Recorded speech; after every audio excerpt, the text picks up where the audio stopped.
नमस्कार. Maharashtra police news 24मध्ये तुम्हा सर्वांचं स्वागत. जाणून घेऊया काही महत्त्वाच्या चालू घडामोडी. महाराष्ट्रात सध्या महिलांमध्ये एकच चर्चा चालू आहे की लाडकी बहीण योजनेचा फॉर्म कसा भरू, कुठे भरू, काय काय कागदपत्रे जोडावी लागणार आहेत. महिलांची गैरसोय होऊ नये म्हणून मुखेड तालुक्यातील बालविकास प्रकल्प अधिकारी नगमवाड यांनी मुख्यमंत्री माझी लाडकी बहीण योजनेची सविस्तर माहिती महाराष्ट्र पोलीस न्यूज 24 या न्यूज चॅनलच्या माध्यमातून पुढे दिली आहे. नमस्कार सर. नमस्कार. महाराष्ट्र पोलीस न्यूजमध्ये आपलं स्वागत आहे. धन्यवाद. सर, महाराष्ट्र सरकारनं लाडकी बहीण योजना काढलेली आहे, याबद्दल आपलं म्हणणं काय? मी बालविकास प्रकल्प अधिकारी एकात्मिक बालविकास सेवा योजना मुखेड. मी सदर योजना ही आपल्या बहिणींसाठी मुख्यमंत्री माझी लाडकी बहीण ही योजना महाराष्ट्र शासनाने लावत आहे आणि ही योजना प्रत्येक महिलांनी म्हणजे महिलांच्या आर्थिक स्वातंत्र्यासाठी, आरोग्य, पोषणात सुधारणा करण्यासाठी तसेच कौटुंबिक व महिलांना निर्णायक भूमिका मजबूत करण्यासाठी व सक्षमीकरणासाठी मुख्यमंत्री माझी लाडकी बहीण ही योजना आज महाराष्ट्रभर राबविली जात आहे. तर आज आमच्या प्रकल्पामार्फत एकात्मिक बालविकास सेवा योजना मुखेड प्रकल्पामार्फत आम्ही आज सर्व अंगणवाडी सेविकेला ह्या ॲपविषयी प्रशिक्षण दिलेलं आहे. तर त्यांनी आता घर बसल्या अंगणवाडी सेविका जाऊन घरोघरी आज मुख्यमंत्री माझी लाडकी बहीण योजनेबाबत त्यांना प्रशिक्षण देत आहेत. मोबाईल ॲपवरद्वारे कसे आपण माहिती भरता येईल त्यासाठी आता घर बसल्या आपल्याला इतकी सोपी पद्धत झालेली आहे की ह्या योजनेचा लाभ घेण्यासाठी आपण आता कोण्याही म्हणजे फॉर्म भरण्यासाठी कोणी सेतू केंद्रावर जायची गरज नाही. तुम्हाला घर बसल्या देखील आता शासनाने खूप सुलभ अशी सुविधा उपलब्ध करून दिलेली आहे. त्या ॲपद्वारे नारी शक्ती ॲप आहे, तर त्या ॲपद्वारे आपण ऑनलाईन घर बसल्या फॉर्म भरू शकतो. सर, ऑनलाईन फॉर्म भरत असताना त्यामध्ये काय अटी दिलेली आहेत? काही अटी जे दिलेले होते जे त्यामध्ये पहिली अट अशी आहे की मुख्यमंत्री योजनेअंतर्गत घर बसल्या आता जे मोबाईल ॲपमध्ये जे माहिती भरणार आहे त्यामध्ये अशी काही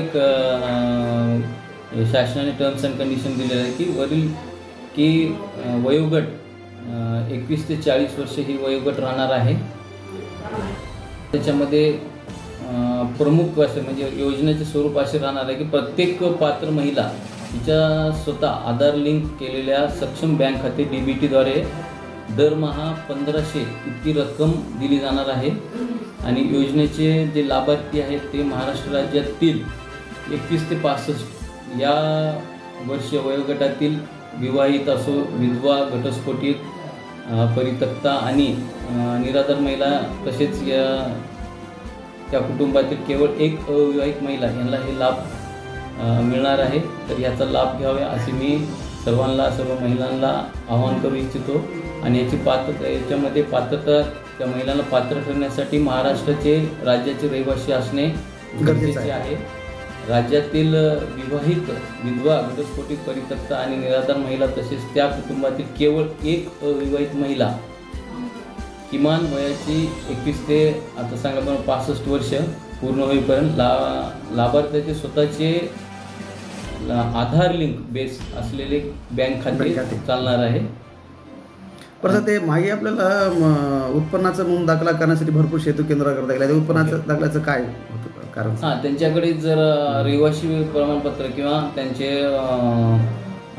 लाभार्थी जर आपल्या महाराष्ट्र याचे असतील तर तुम्हाला उत्पन्नाचे जे 8 जे आहेत काही प्रमाणात आता शासनाने शिथिल केलेले आहे.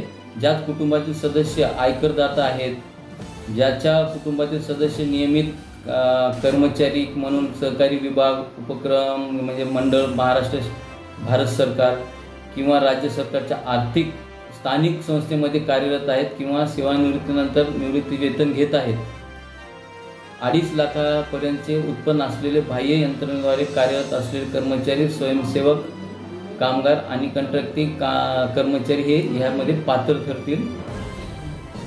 तसेच सदर लाभार्थी महिलेचे शासनाच्या इतर विभागाच्या मार्फत राबविण्यात येणाऱ्या आर्थिक योजनाद्वारे दरमहा 1500 किंवा त्यापेक्षा जास्त रकमेचा लाभ घेत असतील तर ते अपात्र ठरणार आहेत. ज्याच्या कुटुंबामध्ये सदस्य विद्यमान किंवा माजी खासदार, आमदार आहेत त्यांनी अपात्र ठरणार आहेत.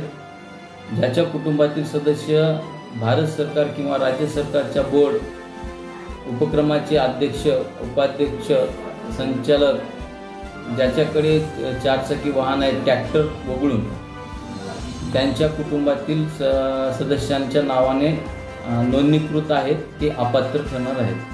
धन्यवाद साहेब. महाराष्ट्र पोलीस न्यूज 24साठी महाराष्ट्र राज्य संपादक राजू रोडगे. अशाच नवीन अपडेटसाठी आता सबस्क्राईब करा महाराष्ट्र पोलीस न्यूज 24 या न्यूज चॅनलला. व्हिडिओ आवडला असेल तर लाईक, शेअर आणि कमेंट करायला विसरू नका. धन्यवाद.